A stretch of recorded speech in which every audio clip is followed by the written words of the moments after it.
La conferencia de hoy la va a impartir el doctor Martín Salinas Vázquez.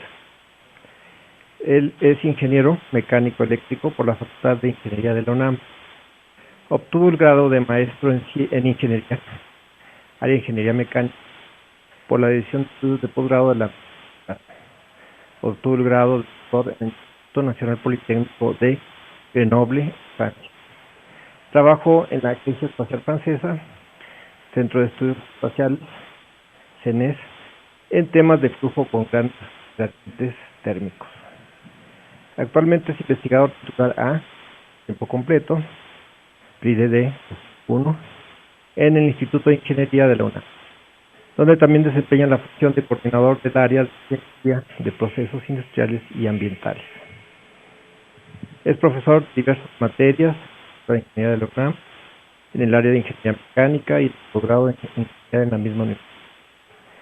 Ha sido director más de 30 de licenciatura, 8 de posgrado y más de 20 artículos en revistas indizadas. Sus áreas de investigación son la dinámica de fluidos, turbulencia, tipos bifásicos, física libre, diseño y estudio de estructuras hidráulicas, transferencia de calor, climático, de habitación, y otros. Su plática o su conferencia hoy es simulación numérica de flujos turbulentos. Por favor, adelante. Buenas tardes. Ya me presentaron y como les como se mencionó anteriormente, plática se va a llamar la numérica de flujos turbulentos. Esta plática, era así como que cómo estructurar esta plática cuando pues es el Instituto de Geofísica, ¿no? Entonces, lo que traté de hacer es un recuento de cómo vamos a hacer las simulaciones numéricas de flujos turbulentos a partir del uso de modelos de turbulencia y cuáles van a ser las herramientas para poder generar esos resultados de flujos turbulentos, y una vez que ya se tengan esos resultados, cuál va a ser el análisis que se tienen que hacer para poder encontrar soluciones. Algo que es bien importante es que a pesar de que algunos de los trabajos que voy a presentar podemos decir que son teóricos de mecánica de fluidos, hay muchos trabajos que son prácticos en áreas muy específicas de la mecánica. Entonces, comenzaremos los temas que vamos a ver, y comenzamos principalmente siempre cuando en nuestros cursos de mecánica de fluidos tengo que martirizar a mis estudiantes para que ecuaciones de la mecánica de fluidos. Y un ingeniero mecánico, como siempre les comento, es lo único que tenemos que hacer en la vida es aprendernos 3 ecuaciones: conservación de masa, conservación de cantidad de movimiento, conservación de energía. A lo mejor si alguno supera estos pasos puede encontrar alguna otra ecuación de transporte. Pero lo que importante que viene aquí es que estas ecuaciones son 5 ecuaciones diferenciales que se tienen que resolver simultáneamente. Desgraciadamente, igualmente los alumnos de la materia nos pasamos meses y meses desarrollando las ecuaciones para que al final yo les diga estas ecuaciones no tienen solución. Entonces tenemos que buscar miles de caminos alternos para poder tener solución a estas ecuaciones. En este caso, a partir más o menos de los años 80, cuando el cómputo se ha incrementado y se ha masificado, entonces una de las herramientas que se ha utilizado para el estudio de la mecánica de fluidos es la computación. ¿Qué es lo que vamos a hacer? Vamos a transformar estas 5 ecuaciones con 5 incógnitas, las vamos a discretizar, y entonces aquí es muy apegado a lo que es la discretización, pero puede ser cualquier forma de discretización. Y entonces, ¿qué es lo que vamos a hacer? Que en lugar de tener ecuaciones diferenciales, vamos a tener ecuaciones algebraicas en su forma de. Y de ahí viene mucho el problema del estudio de flujos turbulentos. ¿Por qué? Porque si nosotros lo queremos ver de una forma así muy sencilla, ¿qué es lo que va a suceder con los turbulentos? Es que si nosotros generamos un espectro de energía, de esta energía cinética turbulenta, que se va a producir flujo turbulento, se ha visto experimentalmente que qué es lo que va a suceder, estos números de onda, entonces las estructuras, el tamaño de las estructuras es inversamente proporcional. Nosotros vamos a inyectar energía cinética turbulenta, generalmente a grandes escalas, en números de onda, y cómo los vamos a inyectar, cómo se inyecta, no es que nosotros lleguemos, lo inyectemos ahí, sino cómo lo inyecta la naturaleza, cómo lo inyecta pues cualquier cosa que esté en interacción con el fluido, es lo vamos a inyectar en forma de gradiente.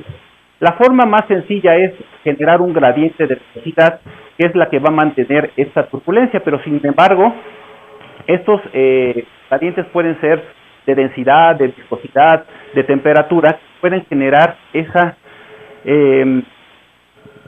chispa que mantenga la turbulencia en marcha. ¿Qué es lo que va a suceder?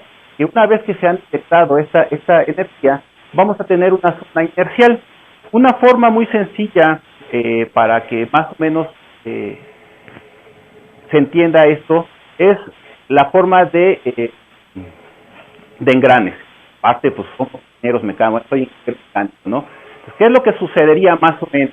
Yo voy a inyectar la turbulencia en las grandes escalas. Imagínense que grandes escalas serían los engranes grandes, y entonces estos engranes se van a empezar a mover, y debido a la viscosidad, pues van a empezar a mover engranes más pequeñitos, y estos engranes más pequeños van a mover engranes más pequeños, y se va a formar lo que se llama cascadas de energía de Kolmogorov. Transporte de energía de una escala a otra se va a producir sin una pérdida de energía, sino que hasta que lleguemos a una escala muy pequeñita donde se va a disipar esa energía de forma por debido a la viscosidad. Esta escala se llama normalmente la escala de Kolmogorov, y es función, no es función del fluido, no es un valor constante que digamos, es que mide 5 micras o 5 milímetros o 5 centímetros, sino es función del mismo fluido, y es inversamente proporcional al número de. Entonces, ¿qué es lo que va a suceder? Que en esta zona, de las escalas son pequeñas, la energía se va a disipar. Cuando nosotros hacemos una simulación numérica de turbulento, tenemos que modelar exactamente el efecto de todo esto. Pero ¿cuál es nuestro gran problema? Que nosotros tenemos que discretizar nuestro sistema de cálculo, y al discretizar vamos a generar una malla computacional, la cual que por lo general no va a poder captar todas las escalas de la turbulencia. ¿Por qué no las va a poder captar? Porque por lo general nuestras computadoras tienen límite tanto en memoria, procesamiento, dinero, ¿no? Entonces, ¿qué es lo que va a suceder? Lo que va a suceder es que en las escalas que pueda captar esa resolución de la malla, va a suceder lo que sucedería en la física normal, pero va a haber escalas que no van a poder ser captadas por esta malla, porque son pequeñitas. ¿Y cuál es la más gran problema? Que las escalas que disipan esa energía turbulenta, pues no va a estar aquí. Y entonces, ¿qué es lo que se va a suceder? Que vamos a observar, va a haber un incremento de la energía en las escalas que se llaman escalas de corte, o sea, las escalas más pequeñas pueden captar la malla. Se va a empezar a incrementar la energía cinética.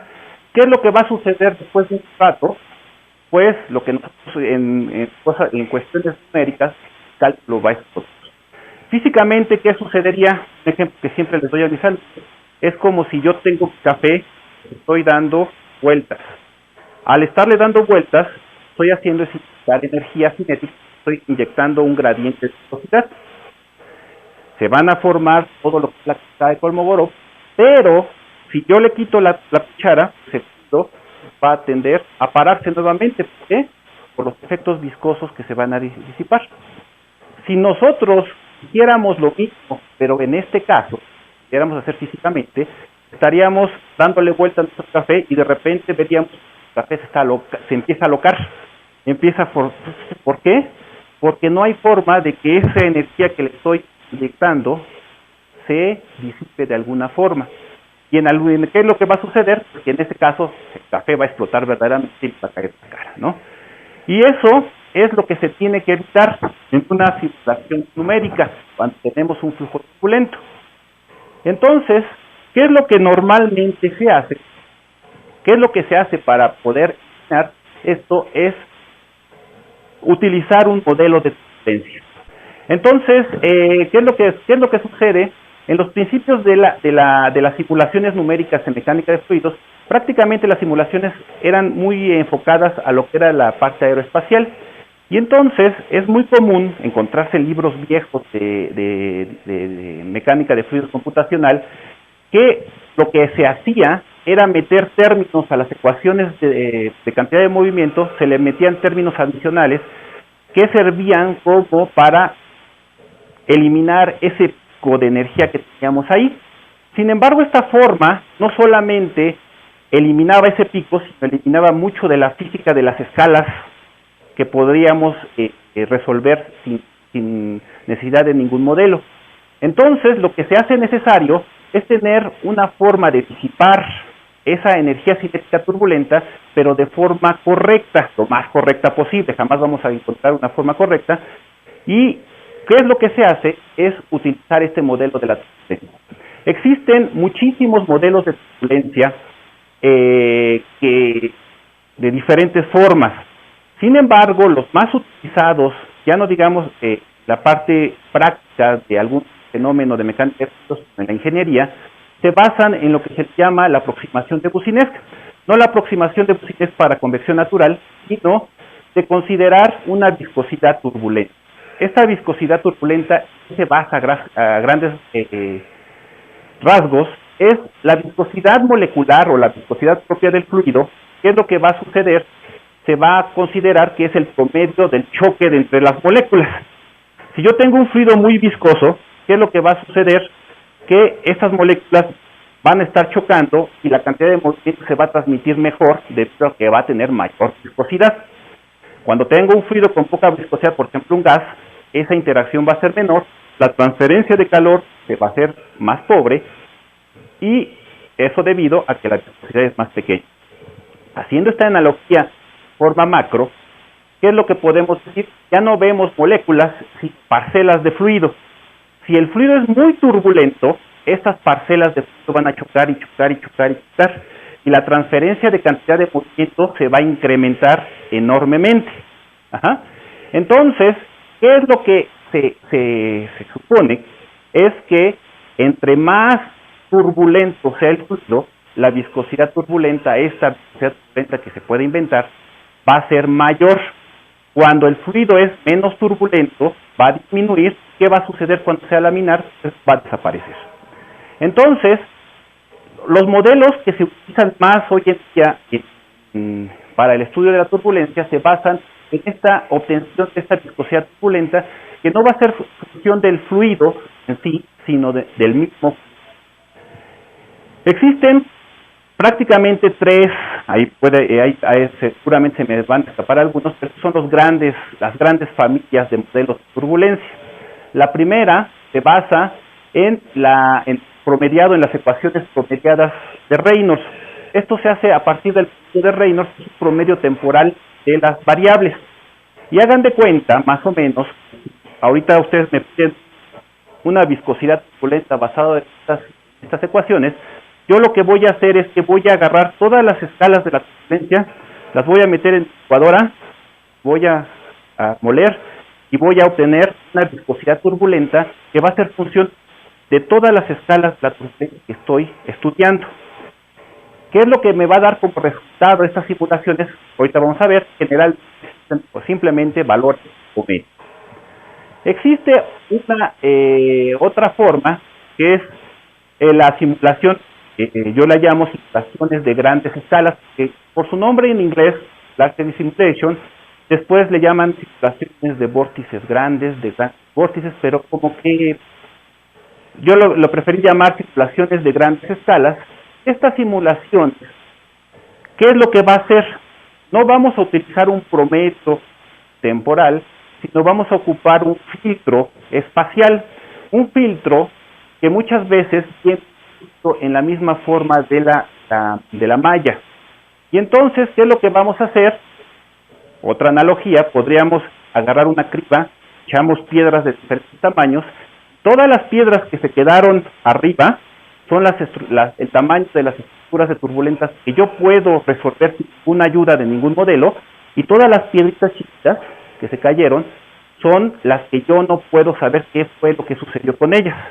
Entonces, agarro esas piedras, esas pequeñas estructuras, las meto en mi licuadora, saco una viscosidad turbulenta y voy a aplicar el efecto de las pequeñas escalas, que todo es la difusión de ese punto que tenemos aquí, sobre las grandes escalas. Entonces, ¿qué es lo que se necesita? Ambos modelos son desarrollados a partir de una turbulencia que nunca existe y nunca existirá, la turbulencia homogénea isotrópica.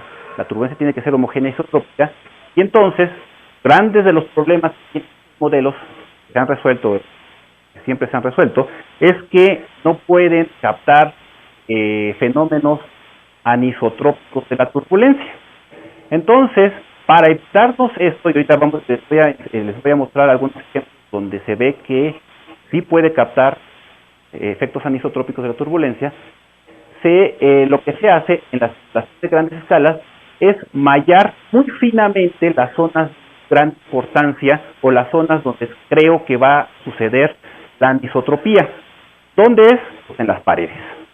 Y entonces yo necesito un mallado mejor en esas zonas. ¿Qué es lo que va a suceder? Que al momento en que vuelvo a echar piedras, pues cada vez entre más malle en esta simulación, menos piedritas van a caer al piso, y eso significa que el efecto de esta viscosidad turbulenta cada vez va a ser menor. ¿Qué sucedería si yo pongo una malla suficientemente fina que yo echo todas las piedras y no cae nada? Entonces, a esa simulación se le llama simulación numérica directa, y este tipo de simulaciones tiene que switchear en algún momento. Cuando no es necesario esa viscosidad, pues entonces estoy haciendo totalmente simulaciones numéricas directas. Estas simulaciones numéricas directas son muy costosas, muy costosas, y ahorita les enseñaré algunos. Por ejemplo, aquí yo les voy a mostrar qué resultados tendríamos. Si yo utilizo modelos de turbulencia tipo RAND, lo que voy a obtener son valores promedio, simplemente valores de velocidad, temperatura, de lo que ustedes quieran, valores. Si yo utilizo una simulación de grandes escalas, voy a tener mayor estudio de la turbulencia. Esto que está aquí es una capa de mezcla. La velocidad de la parte de arriba es mayor que la parte de abajo, entonces hace un gradiente de velocidades muy pronunciado. Y entonces, ¿qué es lo que va a suceder? Que nosotros podemos estudiar todo el desarrollo de la turbulencia. Esta de aquí es un chorro circular. En un agujero de sección circular se hace pasar un fluido que va a formar un chorro, como el chorro que podría sacar una manguera o tal. Y esta que tenemos aquí es una simulación numérica directa. Este chorro se puede observar la cantidad de información que me está dando este tipo de simulaciones. Entonces, en los modelos que yo utilizo se basan en la simulación de grandes escalas. ¿Cuál es el procedimiento que se tiene que hacer? Pues, bueno, se discretizan las ecuaciones, se hace la malla computacional teniendo en cuenta, se había comentado que debe de tener una cierta resolución en las zonas más críticas, paredes, gradientes importantes de lo generalmente son de velocidad, pero como les comentaba pueden ser cualquier cosa. Después, ¿qué es lo que va a suceder? Que vamos a filtrar esas ecuaciones, las grandes escalas las vamos a resolver en un tipo de modelo, las pequeñas escalas las vamos a mandar para generar nuestro modelo de turbulencia a partir de ellas y obtener esta viscosidad turbulenta que va a funcionar en la resolución de nuestras ecuaciones. Entonces ahora la viscosidad total va a ser la viscosidad molecular más la viscosidad turbulenta. ¿Qué es lo que, si nosotros comparamos a estos modelos, vamos a tener la RANS en la que vamos a hacer un promediado temporal?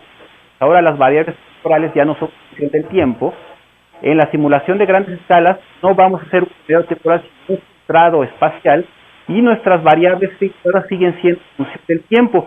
Y eso es una gran ventaja porque nosotros podemos desarrollar simulaciones transitorios.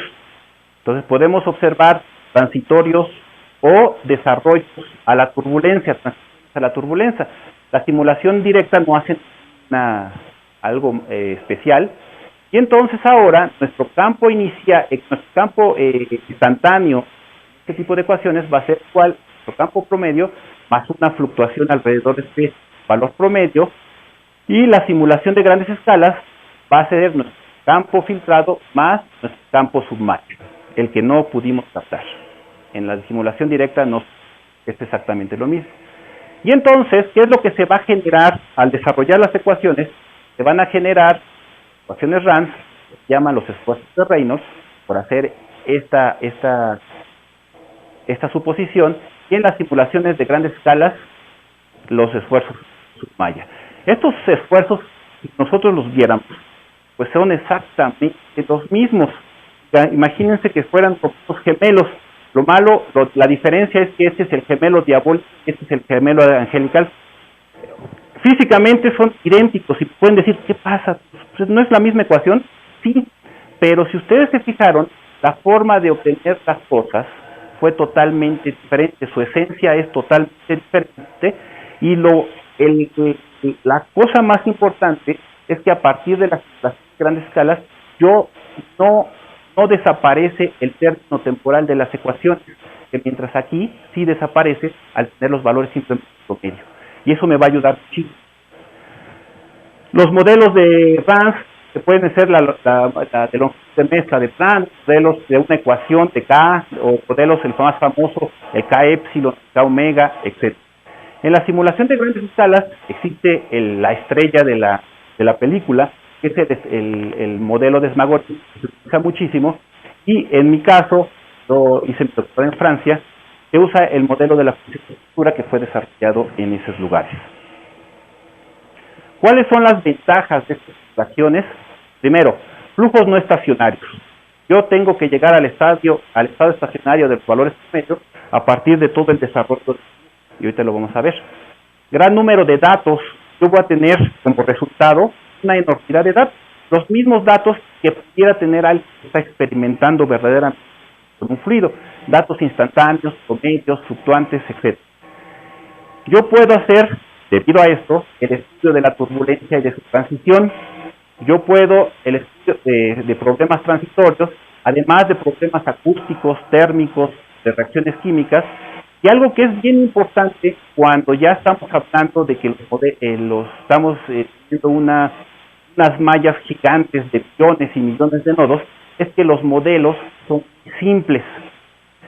En el caso de la RANS, muchas veces, o algunos otros modelos que se utilizan en simulación de grandes escalas, los modelos de turbulencia para encontrar el efecto de las pequeñas escalas o el actividad turbulenta o cosas así, llegan a ser tan complejos que muchas veces a nivel computacional es mucho más costoso resolver esos modelos que resolver las mismas ecuaciones de transporte. En este caso son modelos verdaderamente simples que si yo hiciera el estudio de cuánto se tarda en cada el cálculo del modelo debe ser menos del 1% del cálculo total de lo que estoy haciendo. ¿Cuáles serían sus desventajas? Estas desventajas son las desventajas, las puse como desventajas, pero son las desventajas que pudieron haber existido hace 10 años. Decían, es que son los bajos números de Reynolds. Hoy en día, las computadoras son grandes, los cálculos son paralelos, todo lo que sucede. Entonces, nosotros podemos tener números de Reynolds no tan bajos. Y tampoco no podemos tener flujos verdaderamente complejos.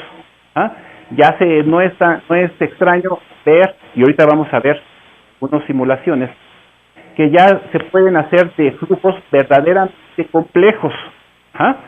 Y eso sí, vamos a tener que tener resoluciones grandes, pero para resoluciones grandes, computadoras grandes. Para eso, nosotros necesitamos un código numérico. Algo que es bien importante es que, no por echar tierra, siempre uno echa tierra a lo que no es de uno, ¿no?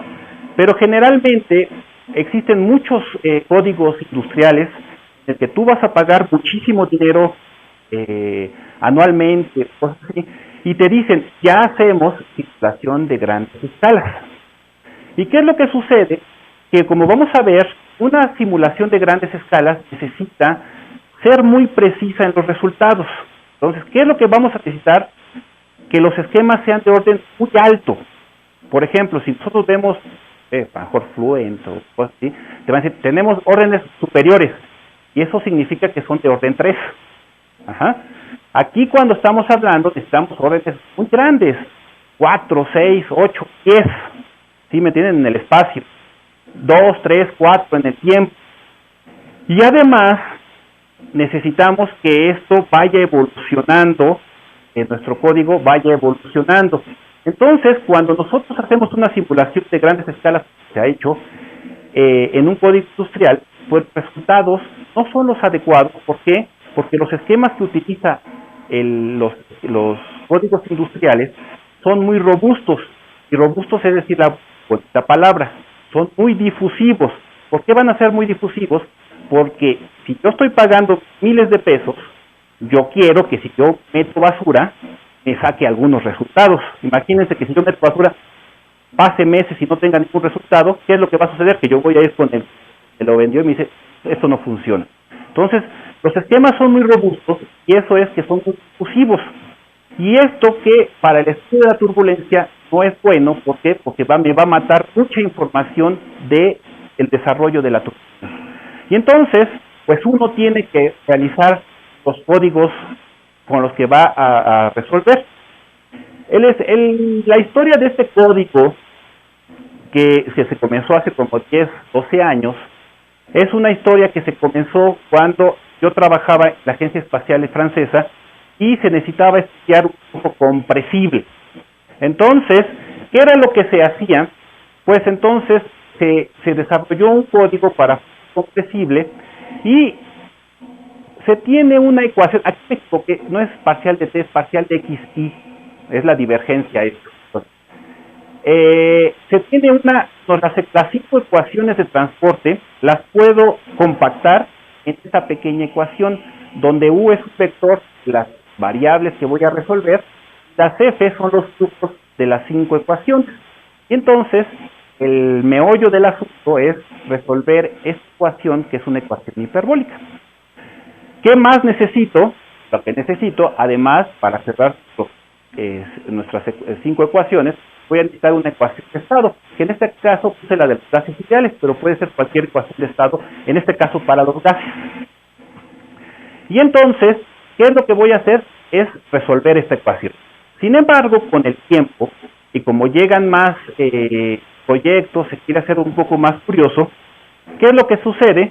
Que se desarrolló una nueva etapa de este código, que aparte de lo que hacía para flujos compresibles, se desarrolló un término más, se desarrolló para poder estudiar flujos a bajo número de Mach, compresibles, en este caso todavía siguen siendo gases, todavía tengo la ecuación, pero a bajos números de Mach. ¿Qué significa? Flujos donde puede haber gradientes de temperatura importantes y por lo tanto cambios de densidades importantes, pero a muy bajas velocidades. Debido a que el estudio de la turbulencia siempre es preferible utilizar esquemas explícitos en el temporal, nuestros pasos de tiempo van a ser pequeñitos. Y al disminuir el número de Mach en este tipo de ecuaciones, lo que la consecuencia es disminuir muchísimo el paso de tiempo, y al final puedo pasarme toda la vida, no voy a encontrar ningún resultado. Al desarrollar este nuevo código, se pudo bajar el número de Mach para el estudio sin tener problemas en el paso de tiempo. Después siguieron los proyectos y de repente yo puedo considerar ya no un gas, sino un fluido cualquiera incompresible. Y entonces nuestra ecuación de estado la podemos generar una ecuación cuasi incompresible, un fluido cuasi incompresible, donde ahora la presión va a ser igual a la densidad por la velocidad del sonido al cuadrado, donde la velocidad del sonido al cuadrado va a estar en función del módulo de Young y del módulo de Poisson. Y entonces, a partir de ahí, ya quito o desacoplo la ecuación de la energía y obtengo código para un cuasi compresible. ¿Por qué digo cuasi incompresible? Porque verdaderamente nunca voy a obtener una divergencia de la velocidad igual a cero. Sin embargo, ¿cuál es la gran ventaja? Que si ustedes se fijan, hubo gran cambio en el código y además me estoy evitando muchísimo el resolver la ecuación de Poisson, que es el 80% para los flujos posibles. Ajá. Después, ¿qué fue lo que sucedió? Llegó otro proyecto y se necesitaba un fluido no newtoniano donde estuviera cambiando de la tasa de deformación.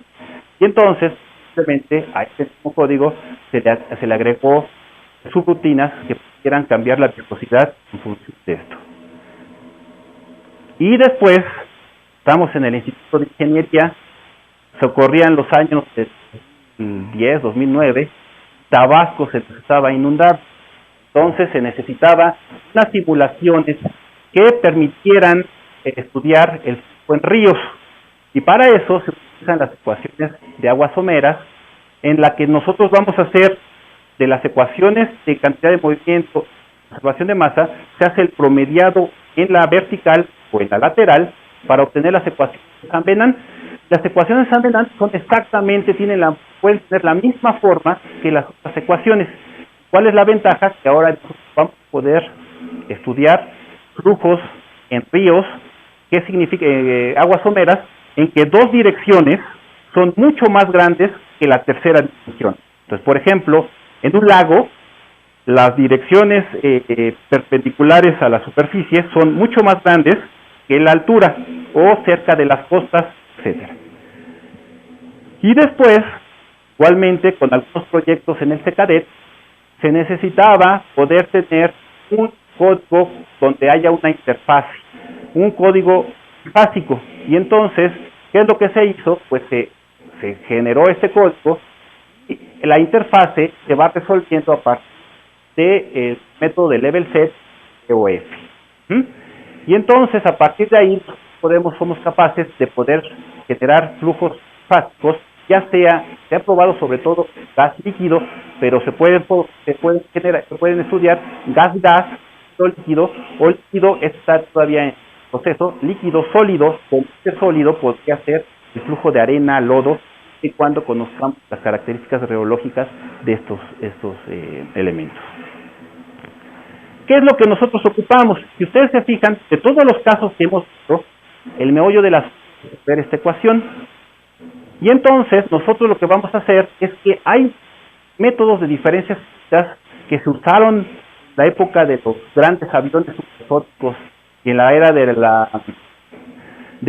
aeroespacio de la Guerra Fría, que todo el mundo quería ser el avión más rápido, el más importante. Y entonces, estas diferencias,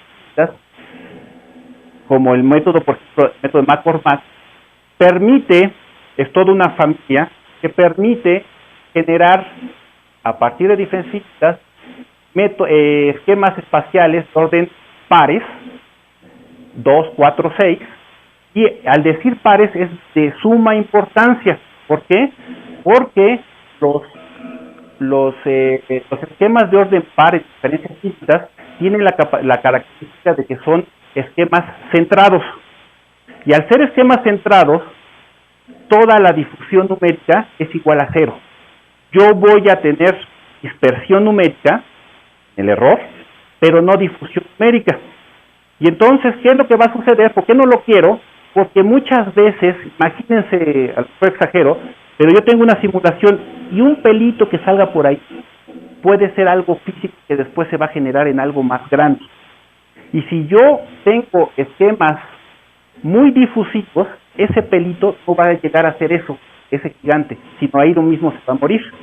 Lo que sí voy a tener muchos problemas es que estos esquemas, como decía, son muy dispersivos y entonces podemos tener el problema de que se generen ondas espurias vía el PG en nuestro código, ¿no? Pero para eso podemos todavía hacer algunas modificaciones de filtrado, etcétera, etcétera, para poder evitar ese tipo de cosas. Algo que también es muy importante es la utilización de esquemas compactos.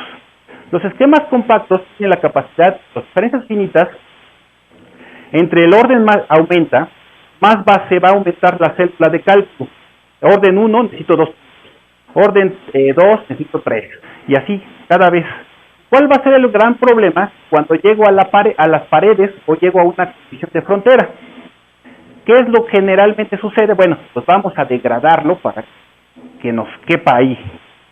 Pero se ha demostrado que si nosotros degradamos un código, si yo imagínense que en el centro yo tengo un código de orden 1.000.000 y en las fronteras de orden 1, el orden general de lo que estoy haciendo va a tender más al 1 que al 1.000.000. Entonces, pues no tiene caso estar haciendo tantas cosas. Los esquemas compactos es una familia de esquemas que tienen una forma estándar y simplemente cambiando los parámetros yo puedo generar una familia de esquemas centrados de orden 2, 4, 6, 8, 10, 12, 14, 16, lo que ustedes quieran. ¿Sí me entienden? Y entonces, siempre teniendo 3 puntos en nuestra célula de cálculo. El problema es que estos esquemas son implícitos en el espacio, se tienen que resolver una matriz diagonal que, es algo. Y finalmente, nosotros vamos a utilizar esquemas buenos, pero los esquemas buenos se utilizan muchísimo para los choques sónicos, cuando hay una discontinuidad en el medio. Estos esquemas buenos se pueden utilizar para choques sónicos, pero también se pueden utilizar cuando tenemos una superficie libre. Y en cuestiones temporales, generalmente nosotros utilizamos métodos de ejecuta de orden 2, 4, aunque en casos cuando son flujos compresibles, o sea, mayores de 1, pueden utilizar TBD de orden 3. Aparte, nosotros necesitamos meter fronteras inmersas. ¿Qué pasa si nosotros tenemos un sólido dentro de nuestro documento de cálculo y superficies? Y entonces, ¿cuáles son las bondades de estos esquemas? En algún momento de la historia de la circulación de fluidos, se comenzó, pues lo básico era la diferencia. Después a las diferencias se hizo el feo, que decían, pues no, ya tengo un volumen finito, que ya me puede generar una sistema mucho mejor, y ya no digamos el elemento finito. Pero ¿qué es el problema? Que generalmente los elementos finitos, por ejemplo, son de órdenes pequeños, y algo que es muy importante es que resulta muy difícil, o hay veces imposible, poder hacer la paralización. Las diferencias físicas son algo muy sencillo, y entonces, primero, cero difusión de orden par, alto orden, fácil paralización. Yo puedo decir coordenadas si lo necesito, lo vamos a ver, y aparte, sea capaz de poder captar choques sónicos si necesitamos en un momento estudiar flujos supersónicos o flujos en transición, como en algo, desgraciadamente ahorita no lo puse, pero en un flujo en transición podría ser, por ejemplo, yo puedo simular cómo se está quemando una casa. ¿Qué pasaría si hay una explosión? Pasa de un flujo subsónico a un flujo supersónico, y eso sería. Aparte, en este caso, los ejecuta tienen que ser explícitos. Eso es una ventaja, la verdad, porque los pasos llegan a ser pequeños, de alto orden y estables para transónicos y supersónicos. Imagínense que ya lanzamos nuestro cálculo, obtuvimos resultados, y ahora, ¿qué necesito para poder sacar la información de estos resultados? Lo que necesito es que si yo tengo en un punto la señal, por ejemplo, en este caso, velocidad, nosotros damos el valor de esta señal, vamos a tener una señal fluctuante, y estas señales fluctuantes se puede considerar una señal cuasi aleatoria. Si es una señal cuasi aleatoria, podemos estudiar, es un problema estocástico y podemos utilizar todas las herramientas de la estadística, que prácticamente el estudio de la mecánica, la diferencia mecánica de fluidos, es un estudio estadístico. Que si quiero encontrar un fluido turbulento y pongo un papelito, ¿a dónde van a parar? Pues te puedo decir que en esta zona es 50%, acá va a ser 70%. Entonces no va a haber una 100% de precisión, pero vamos a tener un promediado tanto del tamaño de las estructuras, de los lugares que quiero hacer, la transferencia de calor y de todo lo que lleva consigo. Y entonces para eso, pues nosotros vamos a tener la función de probabilidad, los diferentes momentos. La media va a dar el valor promedio de la variable, la varianza va a decir el promedio de las fluctuaciones, y eso va a estar muy ligado a la intensidad de la turbulencia, y después los momentos de orden superior, el skewness y el flatness, lo que me va a decir qué forma tiene esta función de probabilidad, y en función de esta forma poder saber si estamos en una zona isotrópica, si estamos, cómo es la turbulencia, si es dimensional, cuasi dimensional, anisotrópica, isotrópica, etc. Aparte, necesitamos otras herramientas como los espectros, pasar señales al espacio de Fourier, correlaciones en dos, para poder encontrar sobre todo los tamaños característicos de las estructuras turbulentas que se van a estar obteniendo en la situación. Y aparte de eso, imagínense, no es bonito que yo vea un artículo, por ejemplo, en mecánica de fluidos, que vea puras gráficas. Muchas veces uno necesita saber, que ver cuál es el fluido que me están mostrando. Ajá. Y entonces, la visualización es algo muy importante. Antes, cuando yo estaba en Francia, decían la visualización, decía el doctor Jiménez, un español famoso que estudia la turbulencia, decía que este tipo de visualizaciones es como ver un elefante pasar. Que pues si yo quiero ver el elefante, pues voy a buscar la forma del elefante para poderlo ver. Pero sin embargo, se ha visto, ahorita van a ver, que verdaderamente es importante poder visualizar lo que está sucediendo con la turbulencia, para poder localizar a lo mejor lugares interesantes para poderlos después analizar estadísticamente.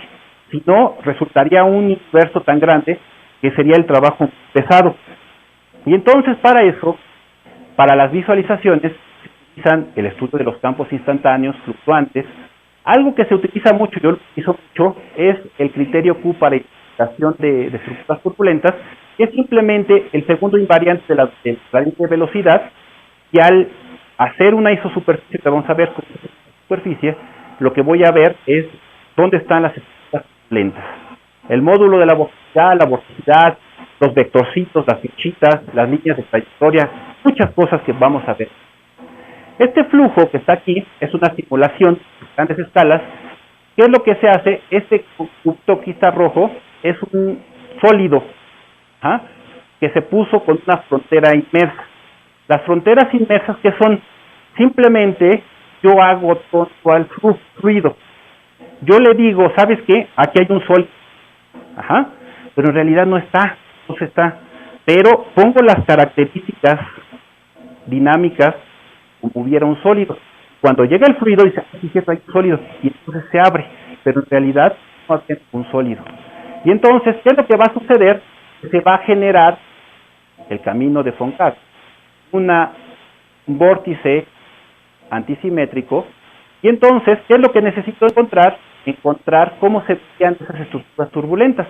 Se puede ver cuando sale de este punto, se va a formar vórtices dimensionales que después se van a analizar, se van a formar enseguida vórtices longitudinales que van a estar identificando esos vórtices de gran tamaño. Aquí lo que estoy visualizando son isosuperficies.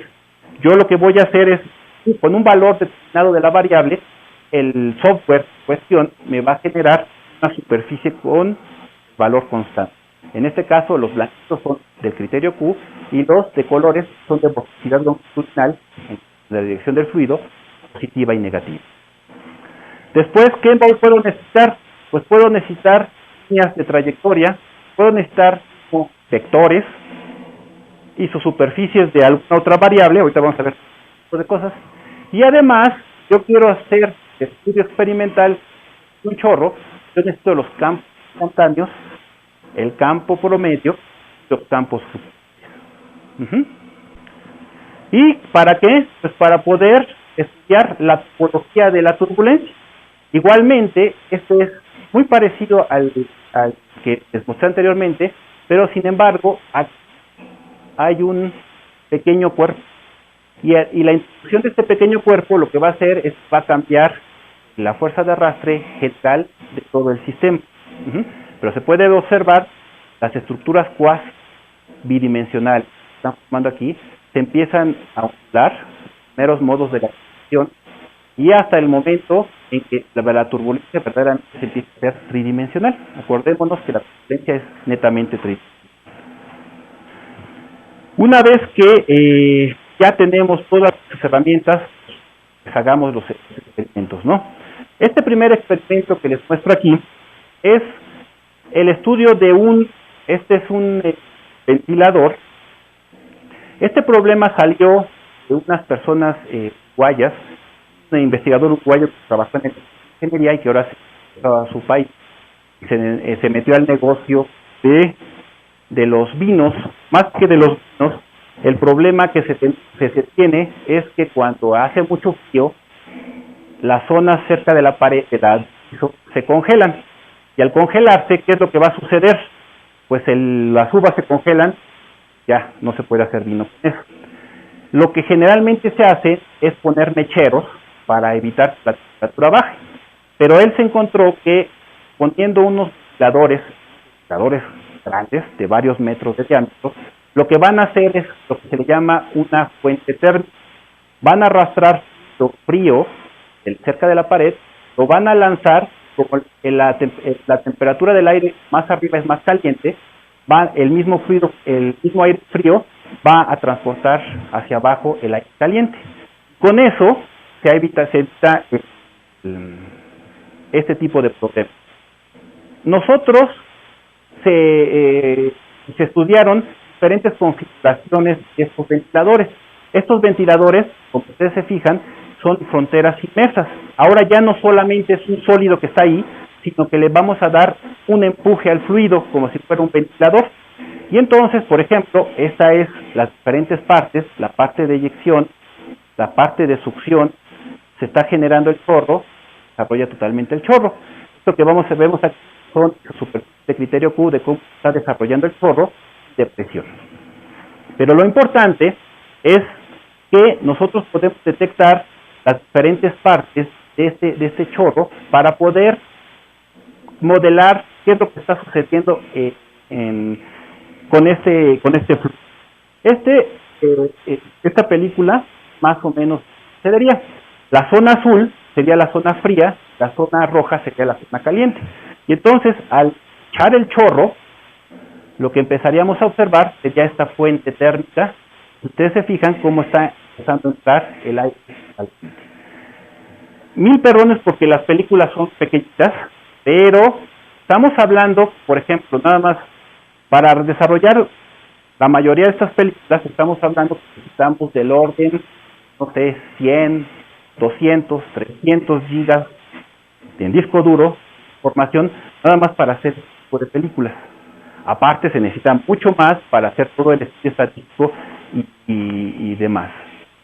Y entonces, ¿qué es lo que sucede? Que se observaron que si nosotros modelábamos este ventilador de una forma, empezamos a tener problemas numéricos, pero encontramos la mejor forma de modelar este ventilador para poder hacer estudios y vimos cómo empezaban las líneas de los contornos de temperatura, empezaban a hacerse cada vez más lejos de los calientes, entraba más aire caliente, y entonces había una diferencia en estos contornos. Y a partir de la estadística pudimos ver, ¿qué es lo que vemos? vamos a ver cómo se está inyectando el fluido que se está metiendo. Entonces, así a simple vista se ve que aquí está como más, le cuesta más trabajo. Se ven, como les digo a mis alumnos, los vectores se ven despeinados. O sea, hay algo raro. Mientras que aquí entra un suavecito. Ajá. Y efectivamente, entrada suavecito, vamos a obtener que los niveles de turbulencia debido a esta frontera eran mucho mayor, que era la forma real de crear este tipo de flujos. Mientras que en esta zona donde que no se halla la condición de frontera, digo, es un problema de condición de frontera inmersa. ¿Qué es lo que va a suceder? Que va a empezar a aumentar la turbulencia, en otras palabras, se va a empezar a generar basura en la simulación. Igualmente, regresando nuevamente a este tipo de flujos son muy interesantes porque podemos sacar muchísima información. Nuevamente, cubito, y aquí hay otra forma, desgraciadamente no se ve muy bien la gráfica. ¿Qué es lo que va a suceder? Esto es algo muy importante. Cuando el fluido pasa alrededor del cuerpo, si ustedes se fijan, se va a formar un vórtice de forma antisimétrica. Es por eso cuando vemos la bandera de San Jerónimo, ¿qué es lo que hace la bandera? Va a papalotear. Si los vórtices fueran simétricos, pues la bandera a lo mejor estaría estática. Ajá. Entonces, pero eso, cuestiones de bandera. Pero ¿qué sucede con el cuerpo? El cuerpo, debido a este pase de los vórtices, empieza a oscilar, tanto en la dirección perpendicular como en la sección longitudinal. ¿Y eso qué va a traer consigo?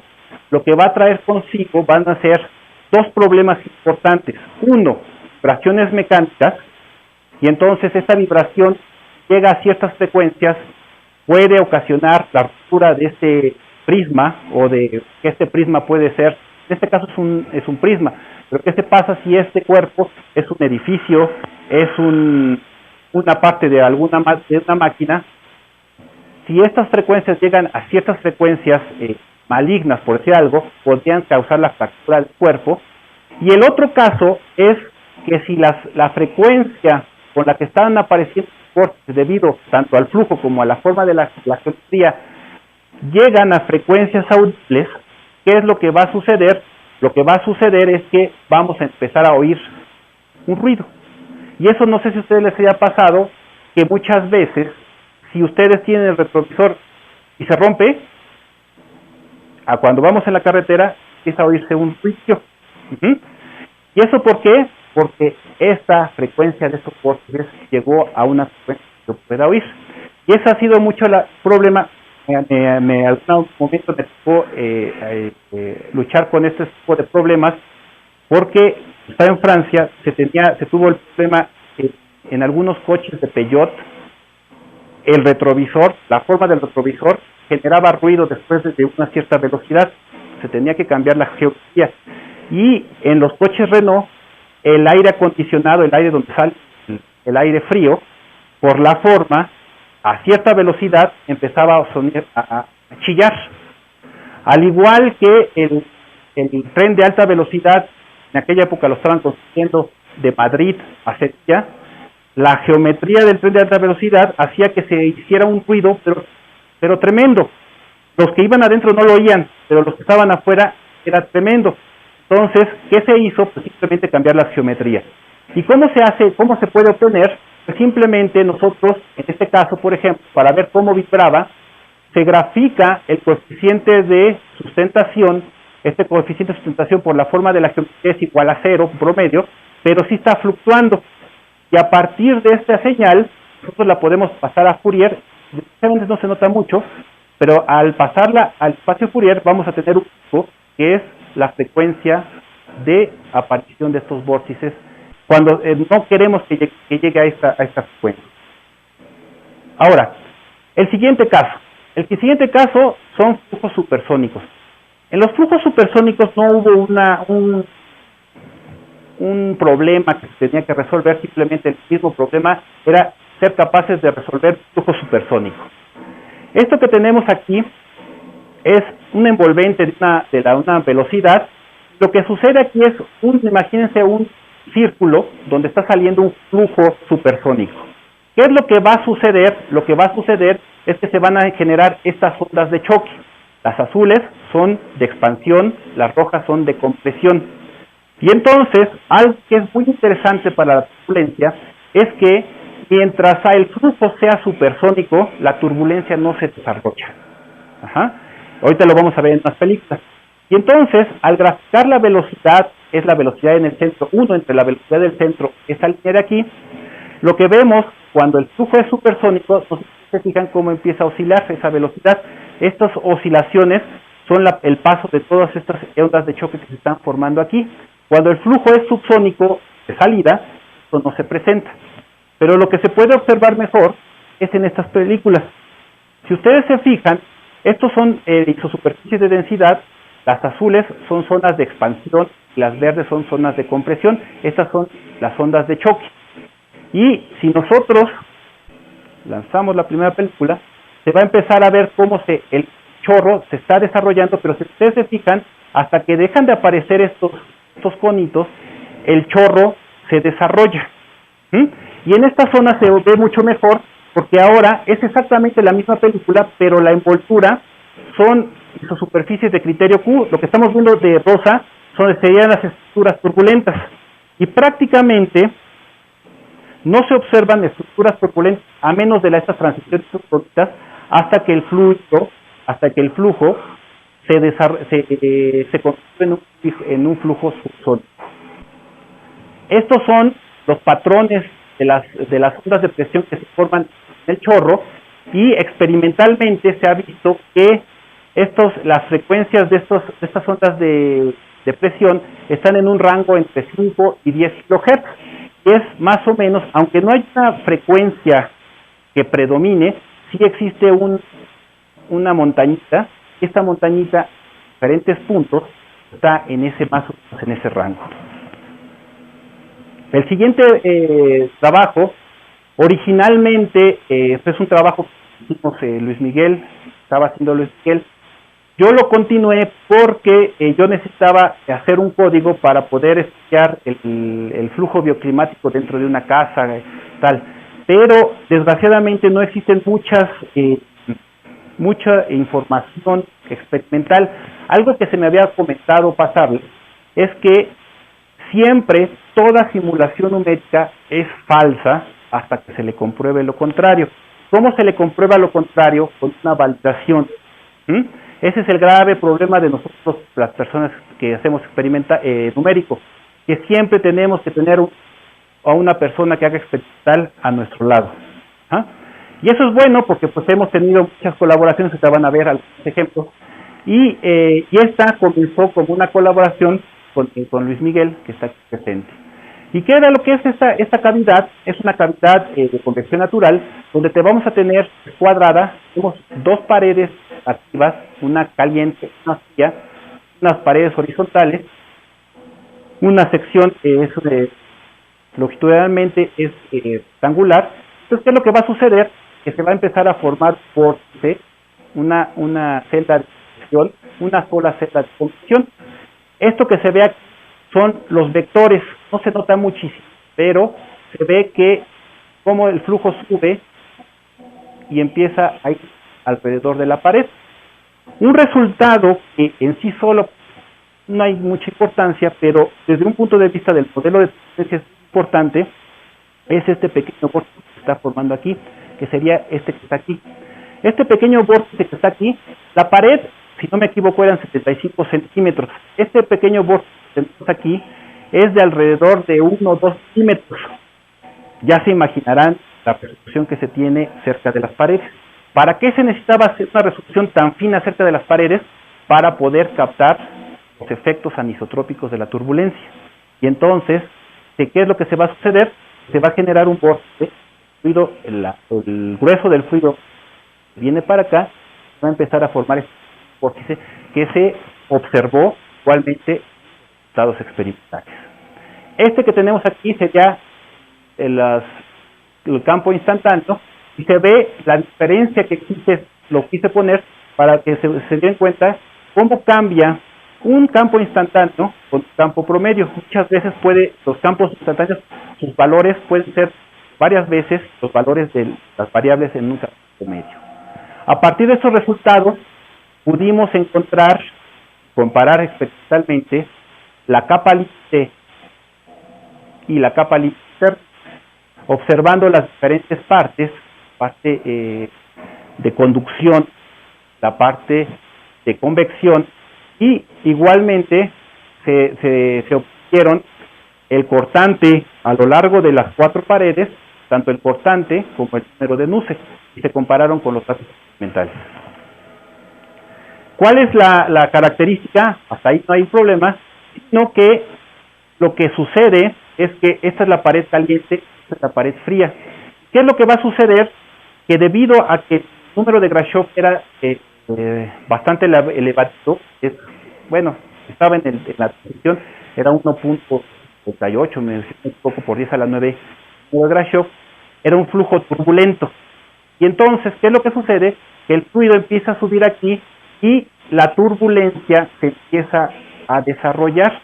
En esta zona, nosotros ya teníamos una capa límite totalmente desarrollada, y cuando daba la vuelta el fluido, la turbulencia se destruía, desaparecía en esta zona. Esto que está viendo aquí son las estructuras turbulentas. Pasaba a la siguiente pared, se desarrollaba, totalmente desarrollada, y se destruía. Y esto se puede observar. Esto es un poco bastante complejo a visualizar, pero se puede visualizar con el promedio de las fluctuaciones de las velocidades. Sí, eran 9 diferentes posiciones. Esta primera es muy cerquita de aquí, después la siguiente arriba, a punto 1, a punto 2, a punto 3, hasta punto 9 de la vertical. Y se puede observar como, por ejemplo, las fluctuaciones de la velocidad vertical cerca de la pared son pequeñitas, que empiezan a incrementarse, y de repente, porque ya va a dar vuelta. Y algo muy importante también es que en el centro, en el corazón de esta cavidad, la turbulencia es prácticamente.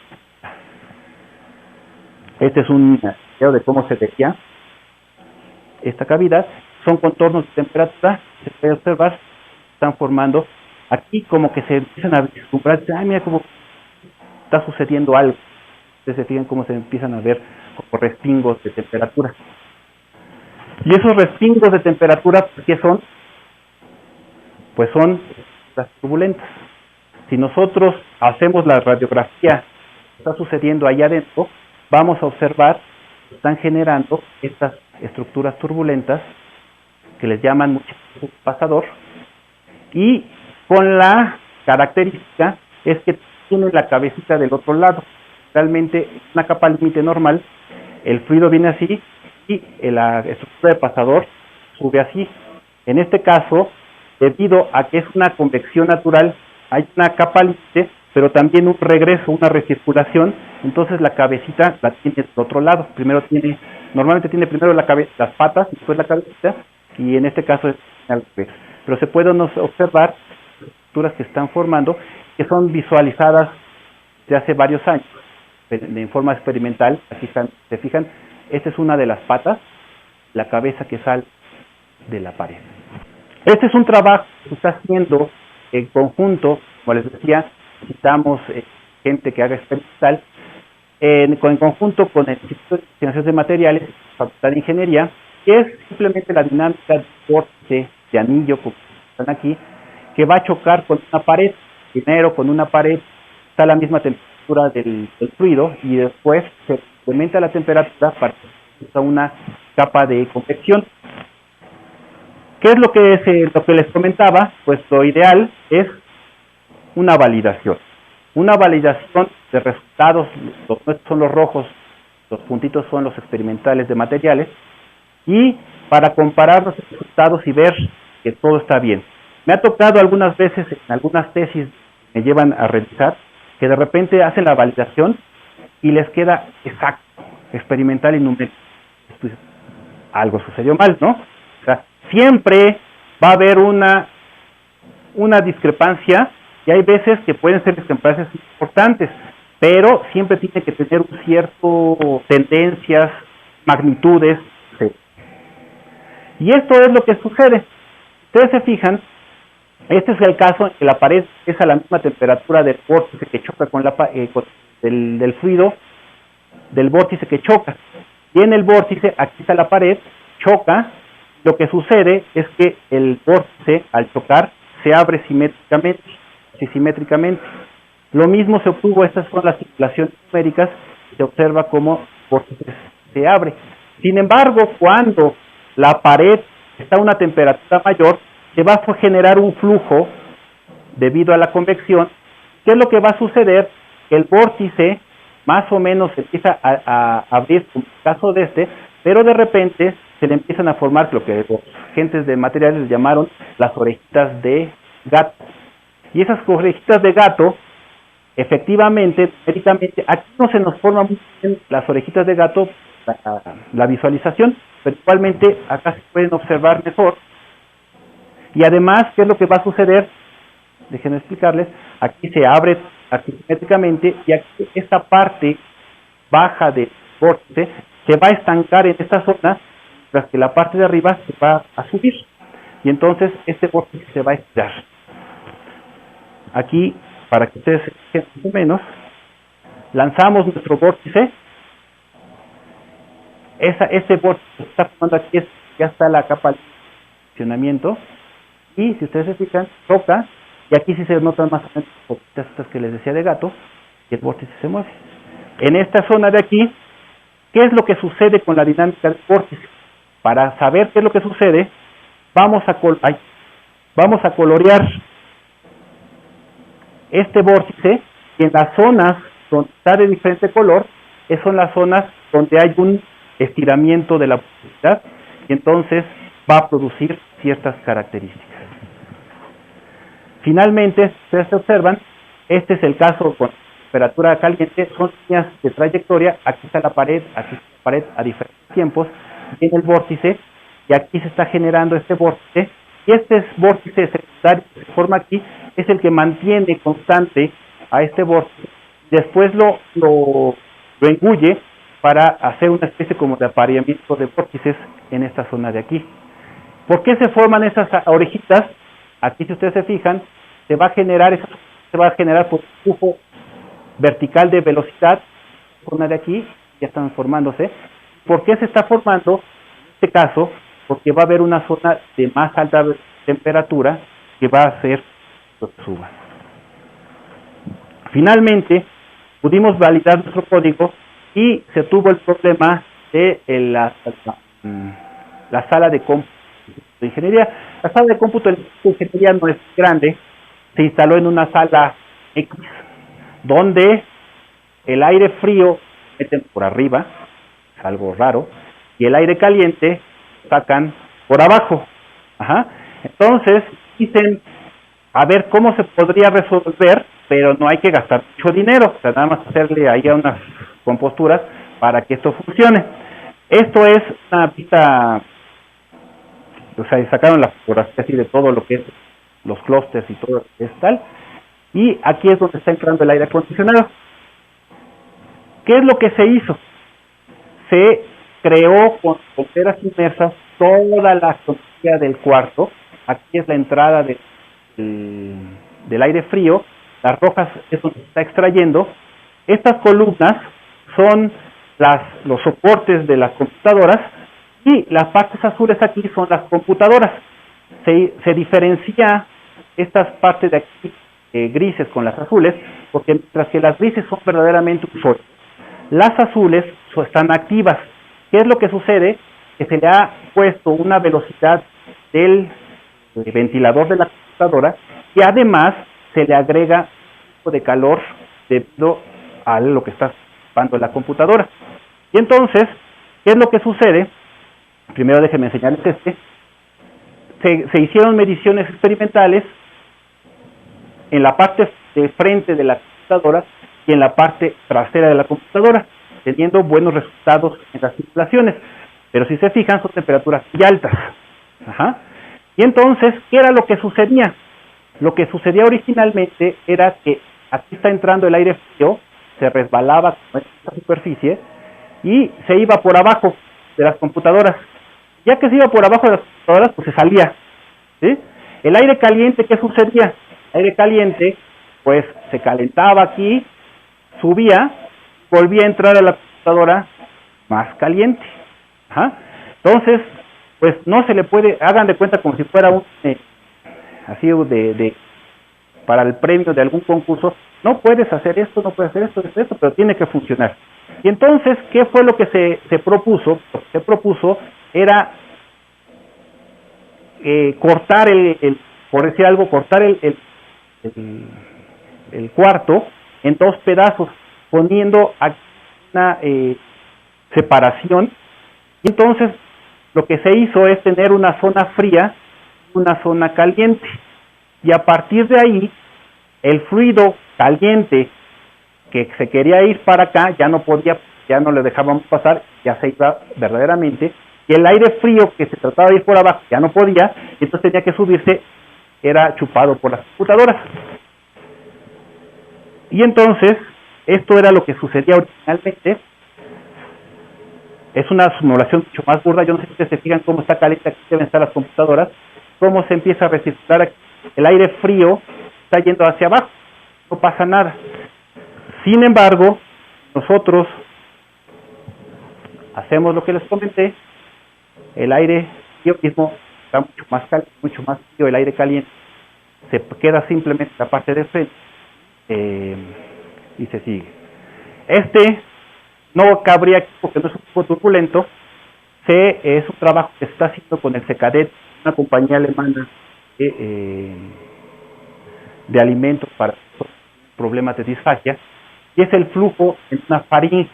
El flujo en una faringe, la faringe no debe de ser más de 5 centímetros en un adulto. Lo que se quería hacer era el flujo en esta faringe. El problema es que la faringe va tomando diferentes formas con respecto cuando va tragando el bolo alimenticio. Nosotros no queríamos generar un nuevo código, sino que se quería utilizar el código que teníamos para poder estudiar esto. ¿Qué fue lo que hicimos? Pues generar la geometría de la faringe en diferentes tiempos para generando fronteras inmersas, pero que fueran en función del tiempo. Y entonces, esto fue lo que obtuvimos. Lo que está dentro de este globo rojo sería la zona dentro de la faringe donde pasa el fluido. La zona fuera de este globo rojo es la zona que no hay nada. Y entonces, nosotros veríamos que la faringe hace eso en 1.04 segundos. Ajá. Y entonces, ¿qué es lo que va a suceder? Que a partir de eso, nosotros podemos obtener cuáles serían las velocidades en la entrada y en la salida de la faringe, cuál sería, si ustedes se fijan, eso con un volumen, cómo está aumentando la cantidad de volumen de polo dentro de la faringe, que llegamos a un máximo, después ya sale al esófago, y el flujo másico en la entrada y la salida. Pero además, para diferentes presiones iniciales, que sería el efecto de la lengua cuando empuja la faringe, vamos a tener diferentes patrones de flujo. Algo que es bien importante es que el bolo alimenticio no es el que hace la forma de la faringe cuando está pasando. No es como cuando yo tengo un calcetín, meto otro calcetín, el calcetín que está recibiendo al otro se va tomando la forma del calcetín que está dentro. No sucede eso. La forma de la faringe se la va dando el cerebro. Ajá. Entonces, no es algo tan sencillo de mecánica de sonidos, de hacer algo que se vaya moviendo de lo que está entrando, sino que las geografías que se obtuvieron se obtienen a partir de estudios de fluoroscopía en pacientes enfermos. Ajá. Y entonces, a partir de eso, se puede obtener, porque eso es un fluido no newtoniano, los perfiles aquí, del cortante dentro de la faringe, de la viscosidad, cómo está cambiando. La viscosidad está en función de la tasa de deformación. Después llega el problema de Tabasco y se tiene el problema del río Mezcalapa, que se bifurca. En algún momento el río Mezcalapa es un afluente, o no sé qué sea, pero del Sumacinta, cerca de Villahermosa, se parte en dos.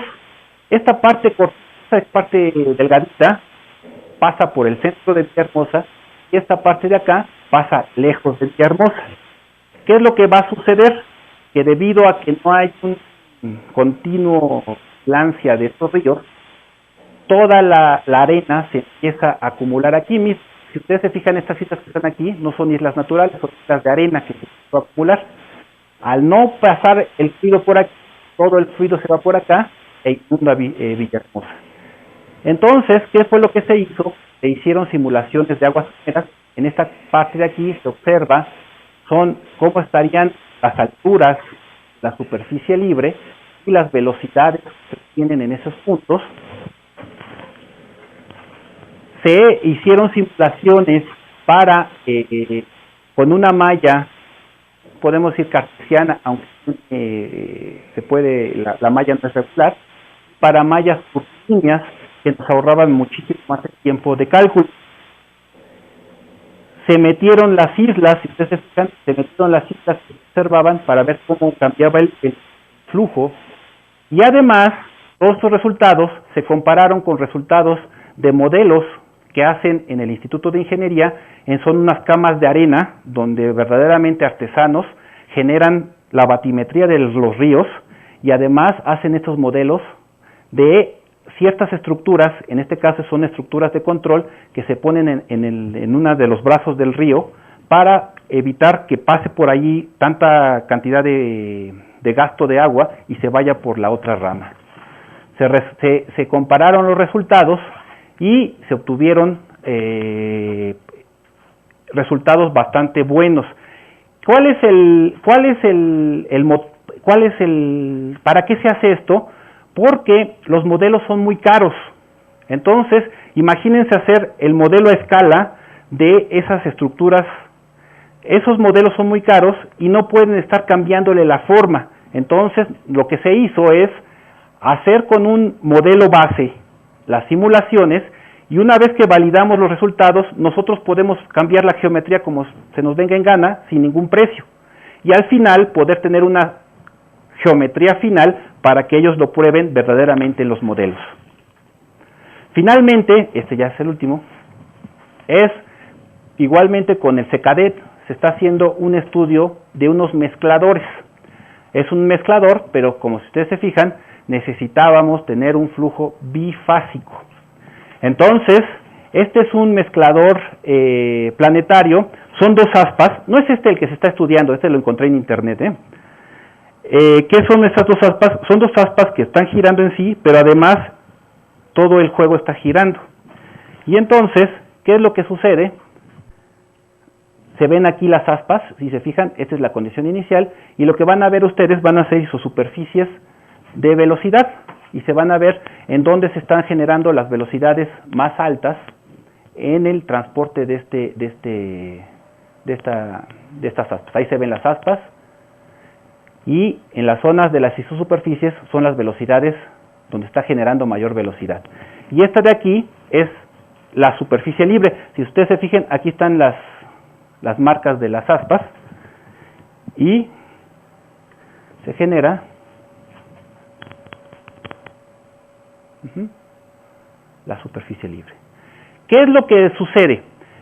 Se comenzó a hacer este problema, pero es un problema bastante difícil porque, aparte de que es transitorio, pues ¿cómo se puede validar con resultados que se obtengan ahí? Es bien difícil validar este código con esos resultados. Entonces se pensó en un modelo diferente. Es un mezclador, pero lo que tiene es un disco plano en el que empieza a girar, más o menos lo que sucedía cuando en nuestras clases de química que le ponían la capsulita y empezaba a girar, es más o menos el mismo efecto. ¿Y qué es lo que va a suceder? Que nosotros se puede medir un plano experimentalmente y nosotros podemos hacer la misma simulación. Aquí el reto importante es que en ciertas condiciones de giro se genera un cono de la superficie libre. Y entonces, estas figuras son las figuras experimentales que se obtuvieron en el CECADET, y estas son las figuras numéricas que se obtuvieron con las simulaciones.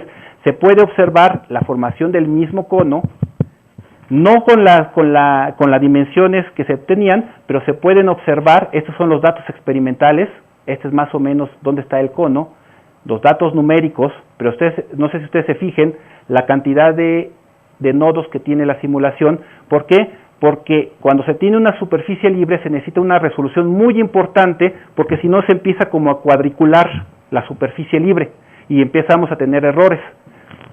Y además se obtuvieron los mismos patrones de flujo que se están generando tanto experimentalmente como numéricamente. Hagan de cuenta que si nosotros ponemos una partícula aquí, esta partícula empieza a viajar haciendo este tipo de geometrías.